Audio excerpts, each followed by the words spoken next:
Next అండి, ముగిసిన నామినేషన్ల ఎపిసోడ్ జూబ్లీ హిల్స్ లో ఎవరిది జోష్?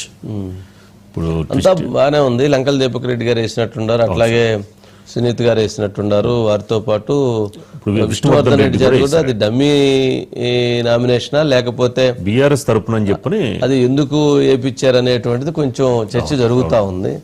సరే, కాంగ్రెస్ నుంచి నవీన్ యాదవ్ వేసేసారు. ఇప్పుడు దగ్గర దగ్గర 200 పైన మిగతా వాళ్ళు కూడా నామినేషన్స్ చేశారంట ఎక్కువగా. ఒక్కరోజు ఈ రోజు 135 నామినేషన్స్. కాంగ్రెస్ ఇక్కడ ఏంటంటే బీఆర్ఎస్ విష్ణువర్ధన్ చేత నామినేషన్ వేయించటం వెనక ఏమైనా చేంజెస్ ఏమైనా ఉన్నాయా అన్న క్వశ్చన్ మార్క్ ఒకటి జరుగుతుంది. జనరల్గా ఉండకపోవచ్చు, కానీ విష్ణు చేత వేయించారంటే ఏమైనా ఉండిద్దా, ఏమైనా అట్లాంటి డెసిషన్ తీసుకోవాలని ఉన్నారా, ఏమైనా పొలిటికల్ ఈక్వేషన్స్ తేడా వస్తాయని గమనించారా, ఈ ఈక్వేషన్స్లో మనం తనైతే క్యాండిడేట్ మనకు నష్టం జరిగిద్దని భావించిన స్పేస్ ఇచ్చారా, లేక ఏంటి ఉన్నటువంటి పొలిటికల్ ఏమన్నా ఉండిద్దా అనేటువంటి ఉద్దేశంతో ఒక చర్చ జరుగుతూ ఉంది.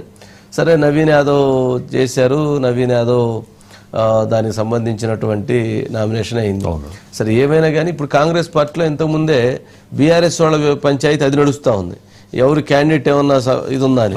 కాంగ్రెస్ పార్టీలోనే ఇందాక గల్లాలు పట్టుకుని కొట్టుకున్నారట. వాళ్ళంత మామూలు పనిమంతులు ఇంకెవరు ఉండరు. వాళ్ళు కరెక్ట్గా ఎప్పుడైనా ఏదైనా పని జరిగిద్ది, ఇదేదో మనకి అవకాశం ఉందని అనుకుంటే వాళ్ళ కత్తి వాళ్ళే తీసుకుని వాళ్ళే పొడుచుకుంటారు. లేదంటే ముందున్నోడిని ఈడు పొడుస్తారు, ముందున్నోడిని ఇతను పొడుస్తారు. కాంగ్రెస్ పార్టీ సంస్కృతి ముందున్నోడిని ఈడు పొడుస్తారు, ఇతను అనుకున్నాడు ఈయన పొడుస్తాడు, ఆడు అనుకున్నాడు వాడిని పొడుస్తారు, ఆడు అనుకున్నాడు వాడిని పొడుస్తారు. అందరూ ఒకరొకరు పొడుచుకొని చివరికి ఎవరు ఉన్నారా అంటే ఎవరు మిగలరు. రాజకీయంగా పొడుచుకోవటం అంటే అలాగా. ఏడ పార్టీ మీటింగ్ జరుగుతుంటే ఆడు కొట్టుకునేది ఏందండి? వాళ్ళు అంత పనిమంతులు వాళ్ళని అసలు ఎవరు బాగు చేస్తారా? శ్రీనివాస్ ఉన్నారు, టైం సరిపోదులేండి. ఓకే, నెక్స్ట్ దేనికి వెళ్దాం సార్?